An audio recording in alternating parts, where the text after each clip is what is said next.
Good evening, everybody. I'm sorry I'm a bit late tonight. I'm hoping there are some people around who are waiting to watch this tonight. So good evening. So this week is Mental Health Awareness Week in the UK. So I thought this was a perfect time to focus on nutrition and nutrition that supports our mental health.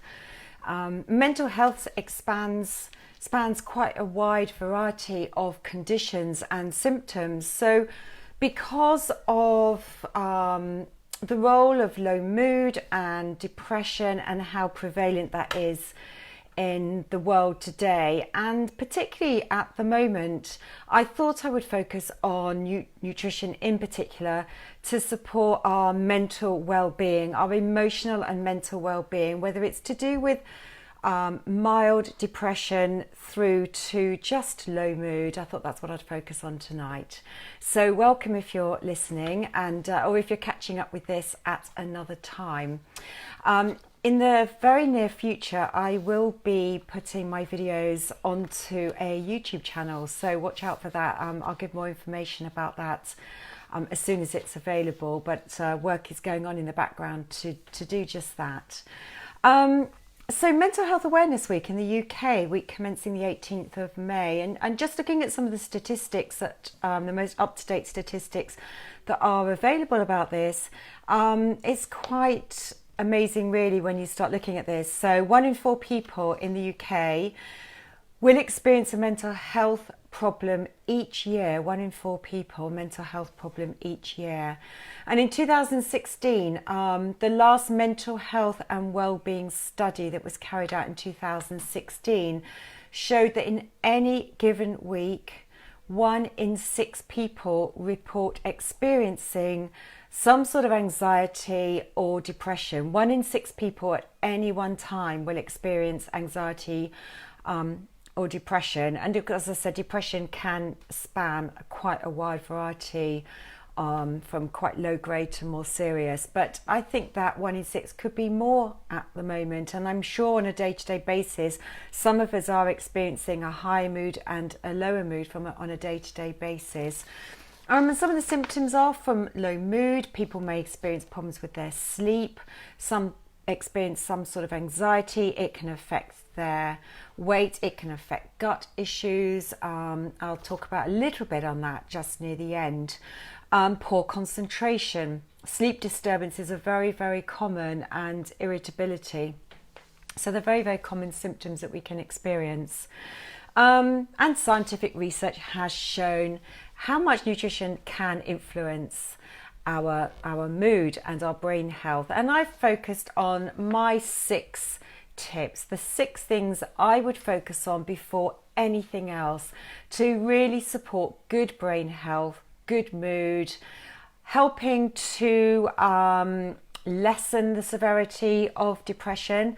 I'm not going to sit here and talk about cure. I'm not allowed to say things that I can cure things, but there are lots of things that we can do with food that can really, really help our mental and emotional well-being. And the first thing I'm going to focus on, because I think this is right at the top of the list and more important probably just about anything else I can talk about, and that is to do with essential fats. Now, very often we talk about omega-3 and omega-6, and we loosely use these terms. But when we talk about essential fats and we talk about those that are really important for the brain, it's the 2 fats, and I've talked about them a lot before, but it's the ones with very, very long names that we know as EPA and DHA. Now, the reason why they're so fundamentally important for brain health is that the brain is made up of 60% fats, and the brain cannot function without these fats, these EPA and DHA fats. They're involved in the structure of the brain from before birth. In the embryo, involved in the function, the structure, and as we're growing through life and throughout life, it's involved in the structure of the brain, and they're involved in the function of the brain. So we cannot have good brain health, good mental and emotional well-being without first and foremost thinking about the importance of these 2 fats known as EPA and DHA. And we really must get away from just thinking about omega-3, and unfortunately too often that's what's talked about in the media, using the words omega-3, but that's not particularly helpful, and nor is it helpful when we talk about supplements with omega-3. So we need to focus on this EPA and DHA fats. And so when we come to think about the foods for this, it's the oily fish that count. And the reason why the oily fish is so important is because they are very high naturally in these two fats, EPA and DHA. Yes, they also contain omega-3, and we don't want to completely overlook the importance of omega-3, but it is very, very much the importance about the EPA and DHA fats, and the fact that the oily fish are naturally rich in these fats. And how much of these fish we eat each week, and it is a weekly basis to get the amount of fats that we need, is 2 to 3 portions of fish like salmon, mackerel and sardines and herring. Now, salmon, yes, a lot of my clients will eat salmon. They might eat smoked salmon, but it's the sort of thing that is eaten, but it's not usually eaten in the quantity of 2 to 3 portions a week. And many people do not like oily fish, and in particular they don't like mackerel, they don't like sardines, and even if you do, I think often we stop and we think, well, am I eating it as frequently as 2 to 3 times a week? Possibly not, possibly not. Now we can get I'll just focus a little bit about the omega-3 side of things, because there are other foods that are rich in omega-3. So walnuts and chia seeds and flax seeds, they are great sources of omega-3. But the problem becomes when we want to convert omega-3 in the body into EPA and DHA, and this conversion is notoriously poor. We may only get a 10% conversion from omega-3, and this is why when we look at our foods and we look at possibly a supplement, you've got to focus on the EPA and DHA. And often it's in times like this when I say, well, if we're really trying to think about our mental and emotional well-being, thinking about depression and anxiety and reducing stress, then we need to think about EPA, DHA, oily fish 2 to 3 times a week, and if not, then think about supplementation. Now, supplementation is fine for most people unless you're on blood thinning medication. If you're on other medication and you want to seek the advice of your GP, by all means do so. For most people, supplementing these are absolutely fine, and you're looking in the region of about 750 milligrams of EPA DHA combined on a daily basis if you're not consuming that level of oily fish that I talked about. So I've gone on a lot about that, I realise, but as I said, to me it is fundamentally important, and it starts right at the very top. Now the second thing to focus on is your protein intake. So we think about serotonin. We know that people, if they are feeling depressed and they go to their GP, they are likely to be put on antidepressant medication known as SSRIs. Now, SSRI stands for selective serotonin reuptake inhibitor. It's a real mouthful, but basically what those drugs do is they keep the serotonin that is in the brain circulating loosely in the brain. Now, why is serotonin so important? It's our feel good. It's known as our happy hormone. It's not strictly speaking a hormone. It's actually a chemical messenger, a neurotransmitter that helps to keep us calm and in control and helps to lift our mood. So that's why it is the go-to drug of choice for people with low mood and depression. And there's a lot of controversy about how well they actually work. But what if we could make serotonin for ourselves? Well, we can. And we make serotonin through the choice of protein foods that we're eating. Through the conversion process, we start at the top with protein. Proteins convert to different types of amino acids, and that's what gets digested and absorbed. And the amino acids form the basics, the building blocks to build back up into proteins in the body. But they're also used and broken down for other means. And tryptophan is a particular amino acid that is rich in certain protein foods, and it's tryptophan that can be converted into serotonin. So where do you find tryptophan? Well, it's very rich in dairy, it's rich in turkey, eggs, nuts and seeds and soya. So those are the particular sources of protein foods. We should be consuming protein foods with every meal. Protein is often lacking at certain meals of the day. But if you think you may have a low mood, you may want to go away and think about, are you eating foods, are you eating enough protein food, and are you particularly eating those types of protein foods? Your nuts and seeds, a little bit of dairy, maybe turkey. We tend to eat turkey at Christmas, or we're eating at any other times of year. Fish and some soya type foods as well. So they're great sources of serotonin. So we can make serotonin, but we need to get it from certain types of food. So it's not just about using drugs that keep the serotonin available circulating, but we can make more of it, and that's fantastic. But there is a little catch when it comes to this. And it's to do with something called the blood-brain barrier, which is very, very important because it stops things crossing over from the bloodstream and into the brain that shouldn't be there. So this blood-brain barrier acts as a protective mechanism. But what it does is there are things that compete to cross it. And so amino acids compete to cross over the blood-brain barrier to get into the brain. And tryptophan has a tricky process to get across. This is one of the only times I talk about increasing carbohydrate foods in your diet, but it's a simple carbohydrate, and I'm not going to start getting into complex terminology and pathophysiology here. But if I can just say that if you eat those tryptophan rich protein foods alongside a little bit of sugary fruit, in combination, it can prioritize the tryptophan crossing over into the brain and the conversion then into serotonin. So all well and good. So the next two things that I'm going to talk about are magnesium and the vitamin B6, because both of these have a really important role and are really important in the production of serotonin. Now, magnesium is deficient in people's diets today. Our soils are deficient in this really important mineral, which is taken up into plants, which we then consume. And we don't often find in our diets that we may be eating enough magnesium-rich foods. And if I just say as an aside here, with our stressy lifestyles that we lead today, magnesium is used up in huge quantities when we're stressed. So the amount available for helping for things like the production of converting tryptophan into serotonin may fall by the wayside and may be seen as a lower priority in the body. It's used in over 300 enzyme processes in the body, so we need lots of it, and it's often lacking in our diets. But it is very important, as I said, into the conversion of tryptophan into serotonin.